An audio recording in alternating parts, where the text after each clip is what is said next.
Je suis arrivée au club de pêche de Colorado Springs 1 heure avant l'aube.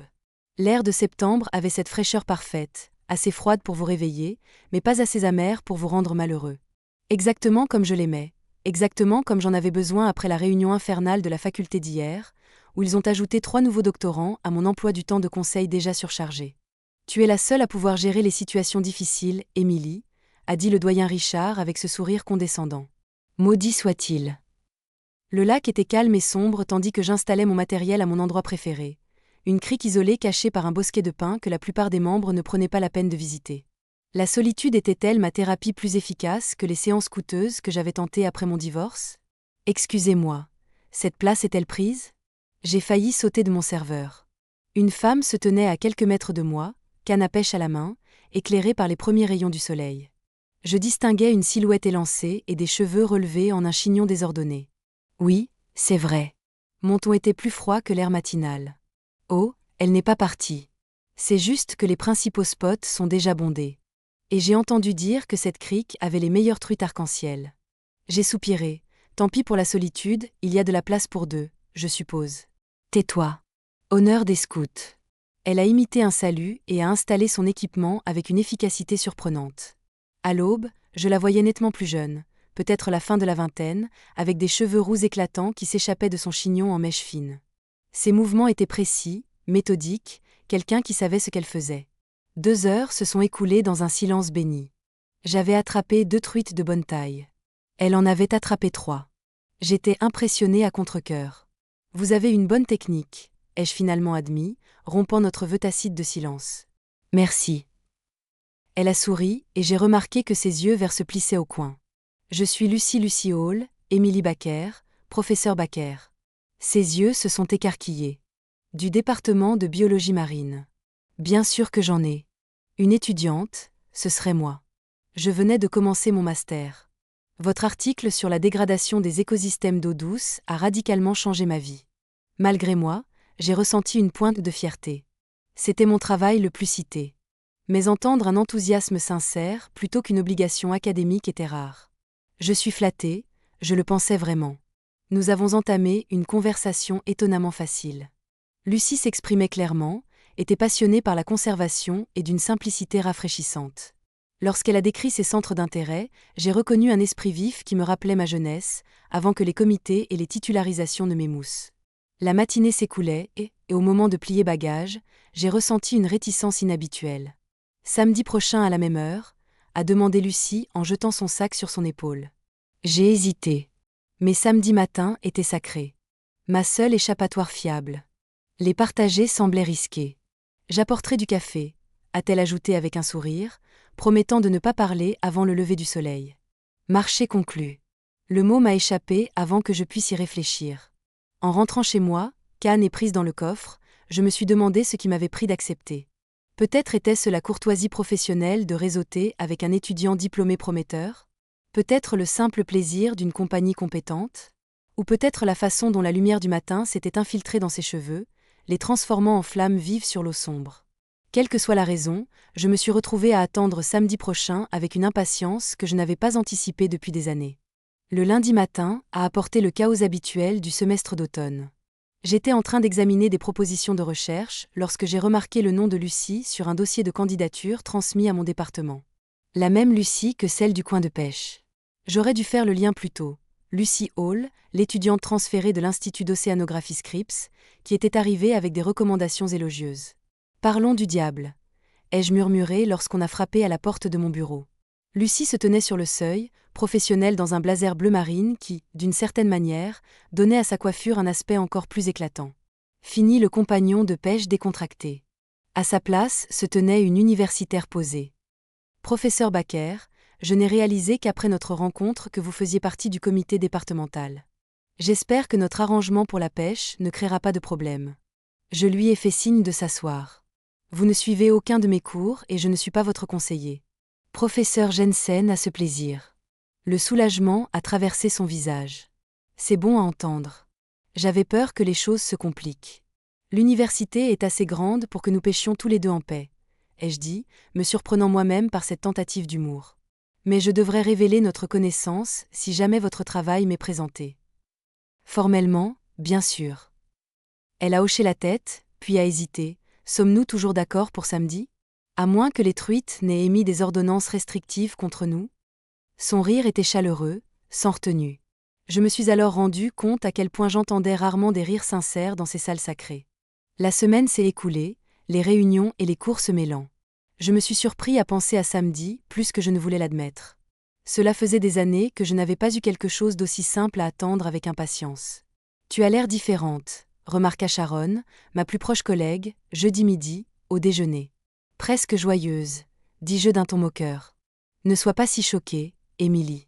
Tu es le nuage d'orage brillant du département depuis le départ de David. Non pas que je te blâme après la façon dont il. S'il te plaît, n'invoque pas son nom. Avant que j'aie fini de manger, Sharon m'observa par-dessus sa salade. Alors, qu'est-ce qui a changé? Rien. Je viens de trouver un bon coin de pêche. Ce n'était pas tout à fait un mensonge. Le samedi arriva clair et net, Lucie était déjà à notre place avec 2 mugs de voyage fumants, noirs, sans sucre. Elle entendit un. Tu te souvenais du professeur Memory. Elle se tapota la tempe. C'est comme ça que j'ai survécu à mes études de premier cycle. Nous nous installâmes dans un silence confortable à l'aube. Il y avait quelque chose d'intime dans ce rituel silencieux. La préparation méthodique du matériel, l'attente patiente, la satisfaction de la première prise. J'ai lu ton projet de thèse, finis-je par dire. Tes idées sur la dégradation des microplastiques dans les écosystèmes lacustres sont ambitieuses. Les yeux de Lucie s'écarquillèrent. Tu l'as fait. Enfin, c'est encore un peu brut de décoffrage. C'est original. C'est plus rare qu'on ne le pense. Ses joues s'empourprèrent de plaisir, accentuant les légères taches de rousseur sur son nez. Je me surpris à remarquer des détails. Je n'avais pas à observer la ligne gracieuse de son cou, la façon dont elle replaçait ses cheveux rebelles derrière son oreille pour se concentrer. Venant de toi, ça veut tout dire, dit-elle doucement. Quelque chose changea dans l'air entre nous, un courant dangereux que je reconnaissais mais que je n'avais pas ressenti depuis des années. Je rompis le contact visuel, concentré sur mon hameçon. La politique du département peut être dangereuse, dis-je, m'orientant délibérément vers des eaux plus sûres. Gardez vos recherches à portée de main et vos alliés à portée de main. L'instant passa, mais tout au long de la journée, des moments similaires fusèrent entre nous. Les regards se bloquèrent un peu trop longtemps, les doigts se frôlant en passant du matériel. En rangeant nos affaires, Lucie nous dit « Il y a une conférence sur la régénération des coraux vendredi prochain. Voulez-vous prendre un café après? J'aimerais beaucoup avoir votre point de vue. » Professionnellement, c'était parfaitement logique. Personnellement, ce courant m'a de nouveau tiré, m'avertissant de profondeurs que je n'étais pas sûre d'être prête à explorer. Ce serait parfait, m'entendis-je dire en rentrant chez moi. Je ne pouvais me défaire de l'impression d'attendre dans des eaux bien plus profondes que n'importe quel lieu de pêche. Nos sorties de pêche du week-end sont vite devenues le sanctuaire dont j'ignorais avoir besoin. Loin des politiques du campus et du poids des attentes académiques, Lucie et moi avons développé un rythme tranquille. Nous nous retrouvions avant l'aube, pêchions jusqu'à midi, puis parfois partagions un déjeuner simple sur le rivage. Le reste de ma semaine n'était qu'un simple remplissage entre ces moments de paix pure et sans entrave. Dites-moi quelque chose que personne à l'université ne devinerait, professeur Émilie Baker, demanda Lucie par un matin frais d'octobre, alors que nous étions assises sur un tronc d'arbre tombé à manger des sandwichs. J'étais dans un groupe de rock à la fac. J'ai admis, guitare basse. On était nuls. Elle a failli s'étouffer avec son sandwich. Pas besoin de preuves photographiques. Ces photos sont enfouies plus profondément que des fossiles dans la roche. Quel était le nom de votre groupe? J'ai hésité. Promettez-moi de ne pas rire. Je ne fais pas de telles promesses. L'hypothèse. Son rire résonna à travers le lac, faisant sursauter un héron voisin.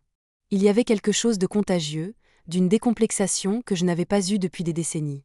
À votre tour, Égie. Eudie, dis-moi quelque chose que je ne sais pas. Ses doigts silencieux dessinèrent des motifs sur son thermos. Je ne suis ici que grâce à une bourse complète. Mes parents étaient jardiniers pour une famille riche. J'ai grandi en regardant les enfants riches prendre tout pour acquis, pendant que j'étudiais à la lampe torche après mes corvées. La vulnérabilité dans sa voix a touché quelque chose en moi. Cela explique votre éthique de travail. Vous avez mérité chaque opportunité. Certains jours, j'ai encore l'impression d'empiéter sur le monde de quelqu'un d'autre. Le monde universitaire est plein d'imposteurs, ai-je dit. Certains d'entre nous le cachent mieux que d'autres. Ce jour-là, nous avons partagé davantage, des vérités vraies, et non les récits ciselés que nous présentions à nos collègues. Comment mon mariage de 15 ans s'est effondré lorsque David, mon ex-mari, a décidé qu'il voulait des enfants après toutes ces années d'accord. Comment Lucie avait cumulé 3 emplois pendant ses études. Comment elle avait brièvement vécu dans sa voiture pendant un semestre. Ces échanges sont devenus partie intégrante de notre rituel. Des vérités offertes comme des cadeaux entre 2 lancers de ligne. Progressivement, j'ai commencé à la voir non plus seulement comme une étudiante prometteuse ou une partenaire de pêche, mais comme Lucie, brillante, résiliente et d'une authenticité désarmante. Un soir, alors que nous préparions notre matériel, la main de Lucie a effleuré la mienne, s'attardant un instant plus longtemps que nécessaire. Ce contact m'a fait un choc inattendu, un sentiment que j'avais depuis longtemps rangé comme appartenant à mon passé. Je me suis surprise à remarquer des choses que je n'aurais pas dû remarquer. Comment la lumière de l'après-midi reflétait les reflets cuivrés de ses cheveux. Avec quelle grâce elle se déplaçait en lançant sa ligne. Comment ses yeux se plissaient lorsqu'elle riait de mon humour pince sans rire. Pire encore, je me surprenais à attendre ses observations avec impatience, à les collecter comme de précieuses données. « À quoi penses-tu » demanda Lucie, me surprenant à l'observer un après-midi. « Tu as ce professeur. On dirait que tu analyses des variables, te demandant simplement comment le lac va évoluer au fil des saisons. » J'ai menti. Mais la vérité était plus compliquée. J'avais 48 ans, j'étais un professeur respecté, titulaire et réputé. Elle avait 29 ans, elle était brillante et commençait tout juste sa carrière. Les mathématiques de notre situation ne donnaient que des complications. Pourtant, quelque chose se passait, quelque chose de non dit mais de plus en plus indéniable. Cela émergeait entre les conversations, dans la façon dont nous nous étions accordés au rythme de l'autre, et dans la façon dont mon cœur s'emballait en apercevant ses cheveux roux dans la lumière du petit matin. « Crois-tu que les gens entrent dans nos vies pour des raisons spécifiques » demanda Lucie alors que nous regardions le soleil se coucher un soir. « Je suis scientifique, je crois aux preuves observables. Et que suggèrent vos preuves sur nous » Je ne pouvais pas la regarder dans les yeux et lui dire qu'il ne fallait pas toucher à certaines variables. Elle n'insista pas davantage, mais la question persistait entre nous comme une ligne lancée en eau profonde, attendant que quelque chose morde. Plus tard, cette nuit-là, seule chez moi, je me surpris à sourire dans le vide, une sensation oubliée. Ce qui se passait était dangereux, inapproprié et absolument grisant. Pour la première fois depuis mon divorce, je me sentais vraiment vivante. L'enveloppe reposait innocemment sur mon bureau, nichée entre des notes de service et des copies d'étudiants. Pas d'adresse de retour, juste mon nom tapé à la machine plutôt qu'écrit à la main. J'aurais pu la prendre pour une correspondance ordinaire si ce n'était son poids étrange. Trop légère pour un document digne de ce nom, trop lourde pour un simple mot. Je l'ouvris avec mon coupe-papier et en sortis une seule page pliée. Le message était bref, imprimé dans une police générique qui ne laissait aucune trace de son expéditeur. Le bonheur est temporaire. Le malheur vient avec la neige hivernale. Mon premier réflexe fut d'en rire, d'y voir une farce d'étudiant. Peut-être quelqu'un mécontent de sa note de mi-session. Mais la précision clinique de la menace me donna la chair de poule. Je la fixais encore quand Lucie frappa à la porte de mon bureau pour notre entretien de recherche prévu. « Tout va bien » demanda-t-elle aussitôt, lisant mon expression. Je n'hésitai qu'un instant avant de lui tendre le mot. Notre relation, quelle qu'elle fût, avait dépassé les limites professionnelles il y a des semaines. « C'est sérieux, Émilie » dit-elle en utilisant mon prénom, comme elle le faisait seulement quand nous étions seuls. Ses doigts effleurèrent les miens en me rendant le papier, et ce courant désormais familier s'installa entre nous. « Ce n'est probablement rien, » dis-je, sans parvenir à me convaincre. Lucie fronça les sourcils. « Avez-vous déjà reçu quelque chose de pareil ?»« Jamais. » Des étudiants mécontents, des collègues rancuniers, dis-je d'un rire sec. Un milieu universitaire est rancunier. C'est la moitié du département. Elle arpenta mon petit bureau, son calme habituel remplacé par une énergie protectrice. Cela me prit au dépourvu. Et elle devrait signaler cela et dire ce que quelqu'un avait vaguement prédit sur mon bonheur. La sécurité du campus va se moquer de moi. C'est clairement pour t'intimider. Lucie s'arrêta de faire les 100 pas, les yeux brillants d'inquiétude. Et si c'était à propos de nous ? La question restait en suspens, la première prise de conscience qu'il y avait un « nous » à prendre en compte. Personne n'est au courant de notre amitié, dis-je prudemment. Les gens remarquent des choses. La façon dont nous parlons en réunion de département, la fréquence à laquelle on nous voit ensemble en dehors des cours. Elle avait raison. Nous avions été prudents, mais le milieu universitaire était propice au ragot. J'avais surpris Sharon me lancer des regards inquisiteurs quand le nom de Lucie était évoqué. Serait-ce le professeur Whitman ? Suggéra Lucie. J'avais entendu dire qu'il était furieux que tu aies obtenu la bourse qu'il convoitait. Réginald aime fanfaronner, mais les messages anonymes ne sont pas son genre. Il m'aurait directement confronté. Nous avons passé l'heure suivante à dresser une liste de possibilités, collègues rivaux, étudiants. J'avais échoué. Même mon ex-mari avait brièvement dressé la liste avant que nous l'écartions. Il était trop occupé avec sa nouvelle famille pour se soucier de mon bonheur ou de mon manque de bonheur. Quand Lucie est partie, mon bureau était plus froid. J'ai glissé le mot dans mon tiroir, mais je n'arrivais pas à l'oublier. Ce soir-là, je me suis retrouvée à appeler Lucie sous prétexte d'une question de recherche. Nous avons parlé pendant 2 heures de tout, sauf de recherche. « As-tu peur » a-t-elle finalement demandé d'une voix douce au téléphone. Pas peur, juste, j'ai cherché le mot juste. Perplexe. Je pourrais venir juste pour en discuter davantage. L'invitation flottait dans l'air, pleine de possibilités. Ce serait la première fois que nous nous rencontrerions en dehors du campus ou de notre coin de pêche. Il est tard, ai-je dit, même si j'avais envie de dire oui, Émilie. Sa façon de prononcer mon nom m'a fait battre le cœur. Je m'inquiète pour toi. Ça ira. On en reparlera demain. Après avoir raccroché, je me suis retrouvée debout à ma fenêtre à regarder les flocons de neige tomber du ciel nocturne, la première neige de la saison. Plus tôt que d'habitude pour Colorado Springs. Ton malheur arrive avec la neige hivernale. J'ai tiré mes rideaux et vérifié mes cheveux 2 fois avant d'aller me coucher, rêvant de cheveux roux étalés sur mon oreiller et de lettres anonymes tombant comme neige. Le lendemain matin, Lucie m'attendait devant mon bureau avec 2 cafés et l'air déterminé. Je n'arrivais pas à dormir, a-t-elle admis en me tendant une tasse. Nous devons trouver une solution ensemble. Ce mot n'aurait pas dû me réconforter dans ces circonstances, mais il l'a fait. Quelle que soit la menace qui se profilait à l'horizon, je n'y faisais plus face seule. Les jours qui ont suivi la lettre anonyme ont apporté un subtil changement dans notre relation. Je me suis retrouvée à guetter Lucie à travers le campus, ressentant une vague de soulagement chaque fois que j'apercevais sa chevelure flamboyante dans la foule. Après une réunion de professeurs où nous avons à peine parlé, elle m'a glissé un mot dans la main, coin de pêche. 17 heures. Quand je suis arrivée, elle était déjà là, faisant des ricochets sur le lac partiellement gelé. Tu as l'air inquiet, a-t-elle dit en scrutant mon visage. Un autre mot, non, mais je m'attends à en entendre un. Je me suis passé les doigts dans les cheveux, conscient de mon apparence échevelée. J'avais à peine dormi de la semaine. Lucie s'est approchée, ses yeux verts scrutant les miens. Eh bien, trouve. Quelque chose dans son expression, une détermination mêlée à quelque chose de plus doux, m'a coupé le souffle. Debout là, avec le soleil hivernal couchant derrière elle, Lucie paraissait éthérée. Ses cheveux roux reflétaient la lumière mourante comme un fil de cuivre. Sa peau claire était rouge de froid. Qu'a-t-elle demandé ? Remarquant mon regard, rien, ai-je menti, je réfléchissais simplement. En vérité, je pensais à sa beauté et au danger que cette observation avait pris. Depuis le mot menaçant, mon instinct protecteur s'était réveillé de manière inattendue.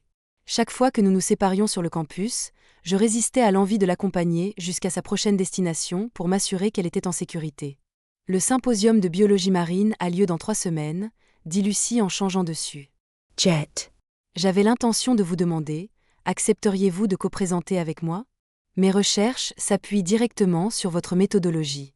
Le Symposium national de biologie marine était la conférence phare de notre domaine. Associer mon nom à sa présentation augmenterait considérablement sa visibilité. Cela signifierait une étroite collaboration, dis-je en pesant le pour et le contre. Je sais. Un sourire se dessina au coin de ses lèvres. C'est une partie de son charme. Nos regards se sont croisés et, l'espace d'un instant, essoufflée, j'ai cru qu'elle allait réduire la distance qui nous séparait. Au lieu de cela, elle s'est retournée vers le lac en lançant une autre pierre. Je vous enverrai mon brouillon de présentation demain, poursuivit-elle. On revient aux affaires. On peut se voir 2 fois par semaine jusqu'au congrès. D'accord, ai-je accepté, à la fois soulagée et déçue. Les semaines suivantes se sont écoulées dans un tourbillon de préparatifs. Nous avons passé des heures dans mon bureau à peaufiner sa présentation. Nos têtes étaient penchées sur les données de recherche et les transitions des diaporamas. Plus aucune note menaçante n'arrivait, mais la première avait atteint son objectif. Je n'arrivais pas à me détendre complètement, me demandant constamment quand le malheur annoncé se matérialiserait. 3 jours avant le symposium, nous sommes restés tard pour finaliser notre présentation. Le campus s'était vidé, la neige tombait sans interruption devant la fenêtre de mon bureau. On devrait terminer, ai-je dit à contre-cœur. Les routes seront bientôt dangereuses. Lucie a étiré son pull, remontant jusqu'à révéler un petit bout de peau que j'ai fait semblant de ne pas remarquer. Un problème, ma voiture est au garage. J'allais appeler un covoiturage. Absurd. Je te ramène chez toi. Le trajet jusqu'à son appartement était tendu, avec des non-dits. Lorsque je me suis arrêtée devant son immeuble, aucun de nous n'a bougé. Pour terminer la soirée. Veux-tu venir prendre le thé ? A-t-elle demandé en guise de remerciement pour le trajet. Toutes les limites professionnelles m'en interdisaient. Mon instinct me poussait à avancer. Juste du thé, ai-je accepté. Son appartement était petit mais chaleureux, rempli de livres et de plantes. Pendant qu'elle préparait le thé, j'ai erré dans son salon en étudiant des photos. Lucie en train de chanter, Lucie en robe de remise de diplôme, Lucie riant avec des amis. Je ne les ai pas reconnus. On a une belle vie en dehors du monde universitaire. J'ai observé, parfois, c'est bien, a-t-elle acquiescé en me tendant une tasse fumante. D'autres aspects sont compliqués. Nos doigts se sont effleurés pendant l'échange et aucun de nous ne s'est éloigné immédiatement. Le contact est resté délibéré. Cette fois, le contact s'est prolongé. Émilie, a-t-elle commencé, mais elle a été interrompue par son téléphone. C'est le garage, a-t-elle expliqué en répondant. Pendant qu'elle parlait, j'ai consulté mon propre téléphone pour trouver un email des organisateurs du symposium. L'hôtel avait une erreur de réservation. Nos chambres séparées ne formaient plus qu'une seule chambre avec un seul lit. Lucie a raccroché et a remarqué mon expression. Tout va bien. Je lui ai montré l'email. Apparemment, le symposium nous oblige à partager les chambres à cause d'une surréservation. Oh. Ses joues ont légèrement rougi. Bon, je peux dormir par terre. Si et si, on s'en occupera quand on sera là-bas. Je l'interrompis, soudain impatient de partir, avant de faire quelque chose d'inapproprié, comme caresser le rouge qui se répandait sur ses joues. Dehors, la neige s'était intensifiée. En rentrant chez moi à travers le blizzard, je me demandais si c'était l'idée que l'univers se faisait d'une blague cosmique ou le malheur promis par la note anonyme. Le trajet jusqu'au symposium aurait dû prendre 2 heures. Le blizzard l'a prolongé jusqu'à près de 4 heures, Lucie et moi continuant une conversation en évitant soigneusement d'évoquer nos arrangements pour dormir. Regarde, la neige se calme enfin, me montra Lucie alors que nous approchions de notre destination. L'hôtel était impressionnant, tout en verre et pierre polie sur fond de paysage blanc. À l'enregistrement, j'ai fait une dernière tentative. Il n'y avait vraiment aucune possibilité d'avoir une deuxième chambre. La réceptionniste m'a offert un sourire entendu. Je suis désolée, professeur Baker, nous sommes complets, avec un symposium et une conférence sur le mariage. Lucie m'a légèrement touché le bras. C'est bon, nous sommes tous les deux adultes. La chambre était luxueuse, mais dominée par un lit king size. J'ai posé ma valise dans un coin, soudain consciente de la présence de Lucie. Je vais prendre la chaise que je vous ai proposée, en désignant d'un signe de tête le fauteuil près de la fenêtre. Ne soyez pas ridicule. Cette chaise, voulez-vous ? Avant notre présentation, Lucie s'est assise sur le lit, testant sa fermeté. Ce lit pouvait accueillir 3 personnes avec de la place. Bon, restons sur le côté. Je me suis occupée à déballer mon matériel de présentation, essayant de retrouver notre dynamique professionnelle. Revoyons les diapositives une fois de plus. Nous avons travaillé pendant des heures à peaufiner les transitions et à anticiper les questions. À la tombée de la nuit, Lucie a suggéré que nous prenions une pause. Il y a un sentier derrière l'hôtel. Les orages sont passés et j'aurais bien aimé prendre l'air. La nuit était fraîche, les étoiles apparaissaient tandis que les nuages se dissipaient. Nous avons suivi un sentier à travers les pins, la neige crissant sous nos bottes. Mon souffle formait des nuages dans l'air froid, tandis que nous marchions dans un silence confortable. Puis-je te demander quelque chose de personnel ? A finalement dit Lucie, s'arrêtant dans une petite clairière d'où l'on pouvait voir la vallée en contrebas. Tu peux demander, es-tu heureuse, Émilie, pas seulement dans ta carrière, dans ta vie ? La question m'a prise au dépourvu. Je n'ai jamais mesuré ma vie en termes de bonheur, de satisfaction, voire d'accomplissement. Ce n'est pas vraiment une réponse. Non, ai-je admis, ça ne l'est pas. Elle s'est tournée vers moi, les flocons de neige accrochés dans ses cheveux. Avant notre rencontre, je t'observais en réunion de département. Tu étais brillante, intimidante, parfaitement organisée, mais tu ne souriais jamais, pas vraiment. Et maintenant, je te demandais, d'une manière ou d'une autre, sachant que nous dépassions les bornes. Maintenant, tu souris quand tu me vois sur le campus. Tu ris quand on pêche. Tu as l'air vivante. Ces mots. Une vague de froid flottait entre nous. J'aurais dû réorienter la conversation, maintenir des limites, me souvenir de toutes les raisons. C'était inapproprié. Au lieu de cela, j'ai demandé Pourquoi me dis-tu ça? Parce que j'en ai assez de faire semblant. Lucie s'est approchée. J'en ai assez de me soucier de ce que les gens pourraient penser ou dire. J'en ai assez d'être assise en face de toi dans ton bureau à vouloir. Elle s'est arrêtée, mais je pouvais lire la suite dans ses yeux. Mon cœur battait fort. C'est compliqué, ai-je murmuré. Seulement parce qu'on complique les choses. L'université n'est pas là, il n'y a que nous. Une rafale de vent a balayé la clairière et Lucie a frissonné. Sans réfléchir, j'ai tendu la main pour lui enlever les flocons de neige des cheveux. Mes doigts se sont attardés, traçant le contour de son visage. Émilie, elle a murmuré mon nom comme une prière. Tout dans ce moment était mal avisé. J'avais presque 20 ans de plus qu'elle. J'occupais un poste influent dans son domaine. Il restait la question du mot menaçant. Pourtant, lorsqu'elle se pencha vers moi, je la rejoignis à mi-chemin. Ses lèvres étaient douces, froides par l'air nocturne, mais se réchauffèrent rapidement. Le baiser fut d'abord hésitant, une question posée et répondue en un clin d'œil. Puis elle m'entoura le cou et la prudence céda la place à une urgence plus grande. Quand nous nous séparâmes enfin, la réalité, haletante, me revint brusquement. Que avais-je fait? Lucie avait dû lire la panique dans mon expression. Non, dit-elle doucement. Ne réfléchis pas trop, Lucie. Je suis ta conseillère, pas la mienne. Tu n'es pas ma professeure. Tu es juste Émilie et je ne suis que Lucie. Et ce geste qu'elle fit entre nous se construisait depuis des mois. La neige recommença à tomber tandis que nous étions là, mon éthique professionnelle en conflit, la chaleur me parcourant la poitrine. Pour une fois dans ma vie méthodique, je n'avais pas de plan. On devrait rentrer, dis-je. Il fait plus froid, acquiesça-t-elle, la déception éclairant brièvement son visage.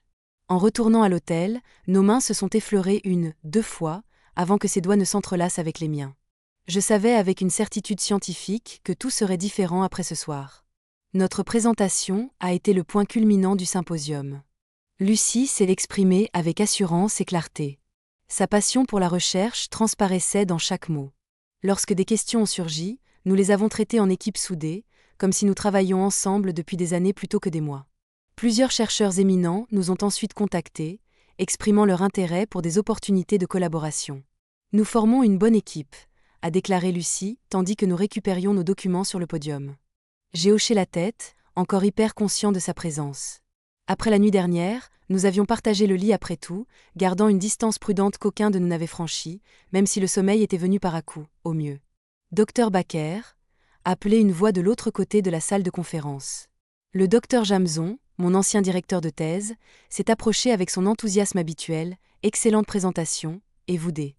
Et lettres, mademoiselle Hall, a-t-il dit. Se tournant vers Lucie, votre approche méthodologique est innovante.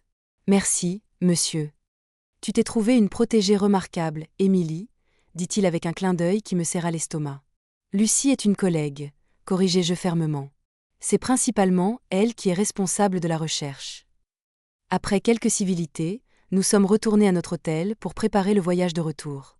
En ouvrant la porte de notre chambre, Lucie s'est figée. Émilie, dit-elle doucement. Il y a un problème. Je suivis son regard. Nos affaires avaient été dérangées, subtilement mais indéniablement. Mon ordinateur portable était dans un angle différent de celui où je l'avais laissé. Les notes de recherche de Lucie, auparavant classées par section, étaient mélangées. Quelqu'un est entré, dis-je aussitôt en allant vérifier mon ordinateur. En l'ouvrant, mon cœur se serra. Le fichier de présentation était corrompu. Pire encore, lorsque Lucie vérifia son disque de sauvegarde, elle découvrit qu'il avait également été falsifié. Nos données, murmura-t-elle. La conclusion a été modifiée. Si nous ne l'avions pas remarqué, j'aurais senti une fureur froide monter. Quelqu'un a essayé de nous faire présenter des résultats falsifiés. Lucie s'est effondrée sur le lit. Qui a bien pu faire ça? Et comment sont-ils entrés? On a appelé la sécurité de l'hôtel. Une carte magnétique de maintenance avait été utilisée pendant notre présentation, mais les caméras de sécurité avaient malencontreusement mal fonctionné dans notre couloir. L'hôtel s'est excusé abondamment, offrant l'hébergement gratuit, mais le mal était fait. Quelqu'un avait délibérément ciblé nos recherches. C'est lié à la note, a dit Lucie. Une fois que nous étions à nouveau seuls. C'est inévitable. J'ai hoché la tête d'un air sombre. La question est, qui a intérêt à nous discréditer? Nous avons passé la soirée à reconstituer nos données originales à partir de versions préliminaires et de sauvegarde cloud. En travaillant, j'ai réalisé, La falsification était sophistiquée, ai-je remarqué. Celui qui a fait ça connaît intimement notre méthodologie. Quelqu'un du service, plus précisément, quelqu'un qui suit nos recherches de près. Un nom m'est venu à l'esprit, le docteur Marcus Webb, un chercheur postdoctoral qui s'était particulièrement intéressé aux travaux de Lucie, qui avait postulé pour la même bourse qu'elle était susceptible d'obtenir, et qui avait été vu en visite à mon bureau après les heures de bureau, prétendant me chercher. C'est Marcus, ai-je dit, expliquant mes soupçons. Il a accès, il a des motivations et les connaissances techniques. Lucie a le visage pâle. Il m'a invité à sortir le semestre dernier. J'ai décliné. Il semblait très préoccupé. Les pièces du puzzle se sont mises en place. Marcus avait constaté notre proximité croissante et en avait tiré des conclusions justes. En l'occurrence, la note, les tentatives de sabotage visant à créer une discorde professionnelle entre nous ou à discréditer notre travail. Il faut le confronter, a dit Lucie. Pas encore. Il nous faut d'abord des preuves. Nous sommes retournés sur le campus le lendemain et avons tendu un piège. J'ai annoncé un changement d'horaire pour mes heures de bureau, puis j'ai volontairement laissé mon bureau ouvert, avec des notes de recherche falsifiées bien en évidence. Lucie et moi avons attendu dans un placard de l'autre côté du couloir, avec l'autorisation du chef de département. 2 heures plus tard, notre patience fut récompensée.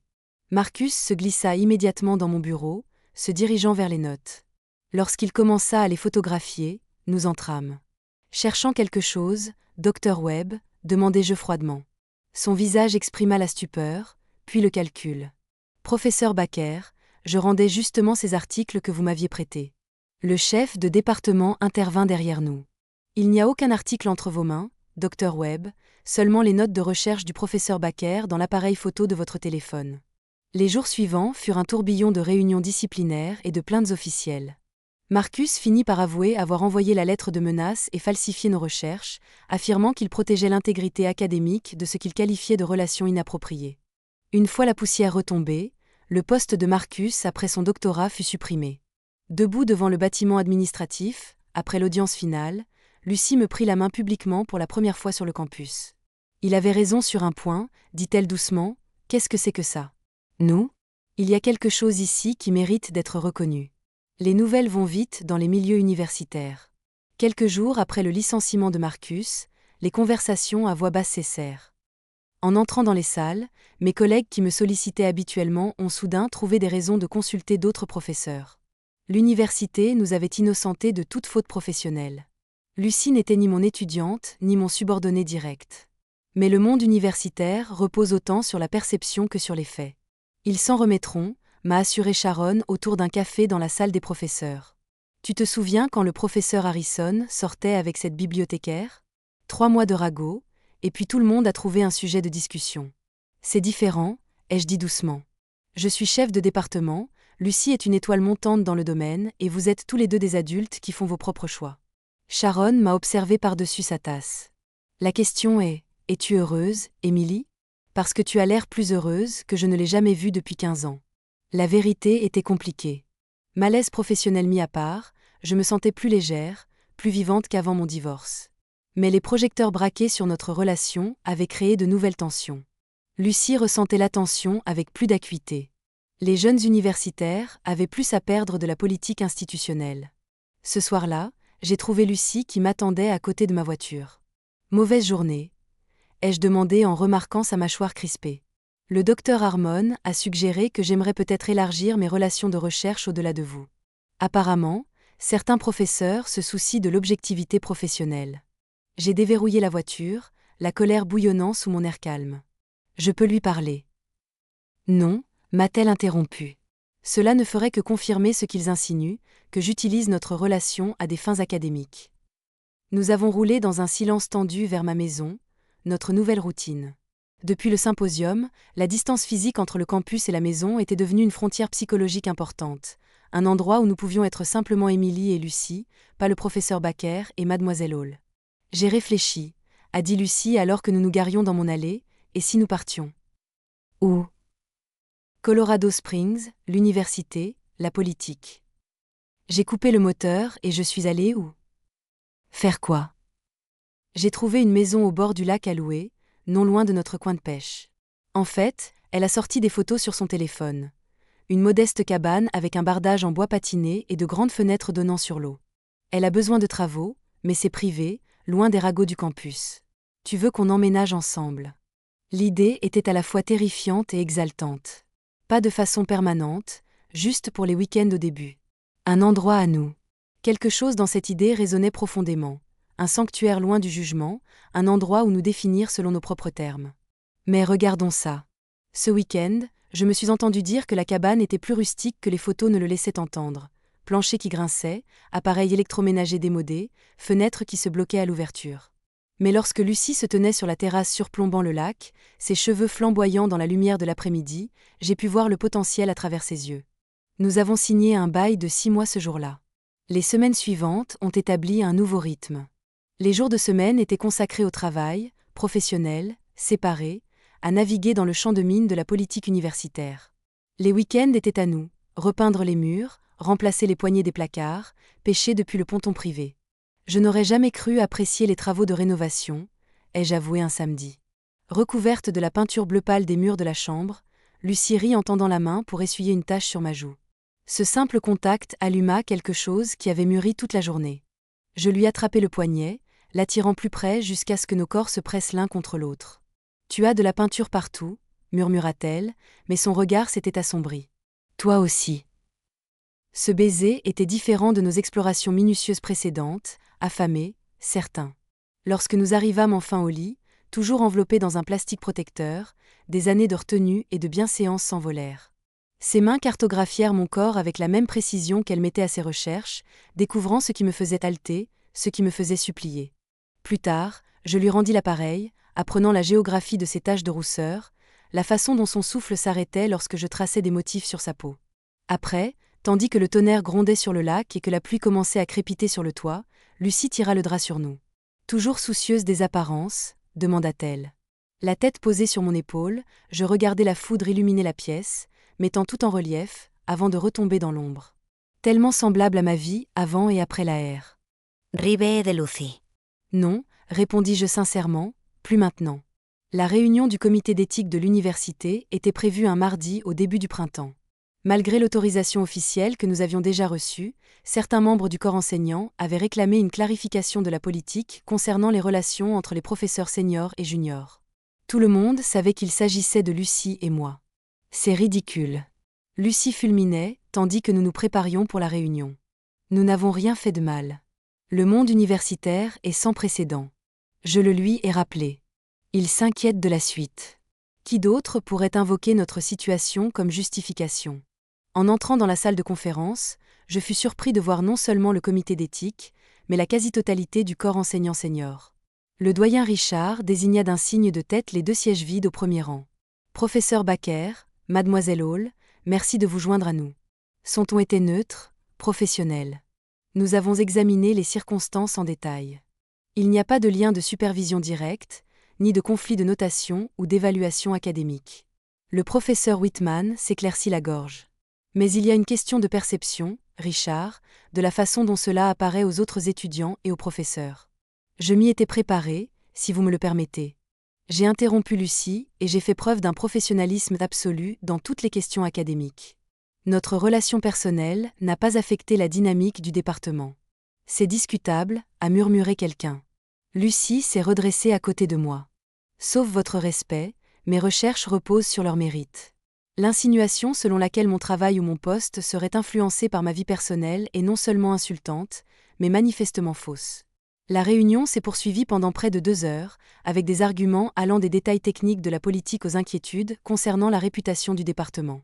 J'ai gardé mon calme, mais chaque insinuation sur les réalisations de Lucie ressemblait à une attaque personnelle. Finalement, le doyen Richard a demandé un vote. Le silence était insoutenable, tandis que des mains se levaient autour de la table. Le comité ne constate aucune violation du règlement de l'université, a-t-il annoncé. Enfin, cette affaire est close. Le soulagement m'envahit, mais Lucie resta tendue jusqu'au parking. Ils avaient voté en notre faveur. Je le lui rappelai. Après avoir remis en question toute ma crédibilité académique, elle dit amèrement « Tu as vu comme Greenfield m'a regardé ? Comme si j'avais couché pour obtenir des crédits de publication. » Je lui pris la main. « Vos recherches ont reçu le prix Montgomery le mois dernier. Vos références sont intouchables. Elle serra mes doigts puis sourit lentement. Tu sais ce qu'on devrait faire, célébrer au lac. Cela fait 1 an que nous nous sommes rencontrés. J'ai compris qu'elle avait raison. 1 an depuis ce matin-là au club de pêche, où un inconnu aux cheveux roux avait troublé ma solitude et tout changé. Le samedi suivant, Lucie insista pour conduire séparément, prétextant qu'elle devait faire des provisions. En arrivant à notre chalet, je la trouvai en train d'installer du matériel de pêche au bout de notre ponton. Qu'est-ce que c'est? Une fête d'anniversaire? Sourit-elle. Au même endroit où nous nous sommes rencontrés. Enfin, presque. Nous avons passé la matinée à pêcher dans un silence confortable, comme ce premier jour. Lorsque le soleil atteignit son zénith, Lucie fouilla dans sa boîte à pêche et en sortit un petit paquet pour toi. À l'intérieur se trouvait une boussole ancienne en argent, magnifiquement conservée. Au dos étaient gravées les coordonnées de notre lieu de pêche et les mots « là où tout a commencé ». Lucie. C'est parfait, murmurai-je, ému de façon inattendue. Il y a plus, dit-elle en sortant une enveloppe de sa poche. Tu te souviens de cette initiative de conservation marine? J'ai parlé de celle qui cherchait un directeur de recherche, hochai-je. Ils m'ont proposé le poste. Je créerai un centre de recherche ici même, à Colorado Springs. C'est incroyable. Mais pourquoi as-tu l'air nerveux? Elle prit une grande inspiration. Parce qu'il recherche aussi un conseiller de recherche senior, quelqu'un avec une vaste expérience en matière de publication, d'histoire, de subvention et une réputation d'innovation méthodologique. Moi, dis-je. La prise de conscience commençait. Ils me veulent, nous, Émilie. Ils nous veulent comme une équipe. Les implications étaient énormes. Quitter l'université, repartir de zéro dans un centre de recherche avec Lucie comme partenaire à part entière plutôt que comme une collègue junior. Et ta thèse de doctorat? Le poste comprend un soutien à la fin de celle-ci. J'avais terminé ma thèse pendant la création du centre. Je contemplais le lac, pensant à tous les changements de l'année écoulée, de professeur solitaire à la moitié d'un projet extraordinaire. La boussole pesait dans ma main, solide et certaine. Nous serions égaux, dis-je pensivement. Co-directeur, partenaire. Lucie corrigea en me prenant la main. Dans tous les sens du terme. Son regard portait une interrogation qui dépassait la simple collaboration professionnelle. Ma réponse me vint, sans hésitation ni doute, aussi naturelle que de jeter une ligne en eau familière. Oui, répondis-je simplement à tout cela. Le baiser qui suivit me donna l'impression de rentrer chez moi, dans un foyer que je ne savais pas chercher jusqu'à ce que Lucie Hall vienne bouleverser mon monde soigneusement ordonné.